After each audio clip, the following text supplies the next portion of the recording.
ସାଙ୍ଗମାନେ ଆଜି ପୁଣି ମୋର ଗୋଟେ ପାର୍ସଲ ପଳେଇ ଆସିଛି। ପାର୍ସଲ ଆସିଲେ ମୋ ମନଟା ଭାରି ଖୁସି ହେଇଯାଏ। ଖାସ୍ କରି କଲର୍ ଜିନିଷର କିଛି ଆସିଥାଏ ଯଦି ମୋ ମନଟା ତ ଆହୁରି ଖୁସି ହେଇଯାଏ। ତ ମୁଁ ଗୋଟେ କ୍ୟାମେଲର ୱାଟର କଲର୍ ସେଟ୍ ଗୋଟେ ଅର୍ଡ଼ର କରିଥିଲି, ସେଇଟା ଆଜି ଆସିକି ପହଞ୍ଚିଯାଇଛି। ସେଇଟା ତ ୟୁଜ୍ କଲେ ଜଣାପଡ଼ିବ କେମିତି, କିନ୍ତୁ ଏମିତିରେ ତ ଭଲ ଲାଗୁଛି। ଆଉ ତାପରେ ମୁଁ ମାର୍କେଟ ଟିକେ ଯାଇଥିଲି, ମାର୍କେଟରୁ କେତେ ସାରା ଜିନିଷ ବୋହି ନେଇକି ପଳେଇ ଆସିଛି। ଦେଖନ୍ତୁ ମୁଁ ଗୋଟେ କାମରେ ଯାଇଥାଏ, କିନ୍ତୁ ଏମିତି ସବୁବେଳେ ମୋ ସହିତ ହୁଏ, ଗୁଡ଼ାଏ ଜିନିଷ ନେଇକି ପଳେଇ ଆସିଛି। କିନ୍ତୁ ମୋ ପାଇଁ କିଛି ଆଣିନି, ମୋ ସବୁ ବୋଉ ପାଇଁ ଆଉ ଘର ପାଇଁ ଆଣିଥିଲି। କେତେ ଭଲ ଝିଅଟେ ମୁଁ କହିଲେ। ଆଚ୍ଛା, କୋଉମାନଙ୍କୁ ନିଜ ପ୍ରଶଂସା କରିବାକୁ ନିଜକୁ ଭଲ ଲାଗେ କହିଲେ। ଆଉ ଗୋଟେ ଟେବୁଲ କ୍ଲଥ୍ ଆଣିଥିଲି ମୋ ଡ୍ରଇଂ ଟେବୁଲ ଉପରେ ପକାଇବା ପାଇଁ, ତ ଆଗରୁ ନଥିଲା କିଛି।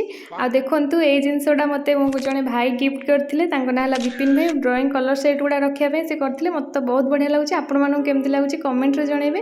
ତ ଏବେ ମୁଁ ଟେବୁଲ କ୍ଲଥ୍ ପକେଇକି ପୁରା ମୋ ଡ୍ରଇଂ ଟେବୁଲଟାକୁ ରେଡ଼ି କରିଦେଲି, ଆଉ ଜିନିଷପତ୍ର ସବୁ ସାଇଜ୍ କରି ରଖିଦେଲି। କାରଣ ଆମ ଡ୍ରଇଂ ଟେବୁଲଟା ଯେତେ ସାଇଜ୍ ଆଉ ସୁନ୍ଦର ହେଇକି ରହିବ, ତ ଆମ ଡ୍ରଇଂ ଗୁଡ଼ାକ ବି ସେତେ ସୁନ୍ଦର ଆଉ ସାଇଜ୍ ହେବ।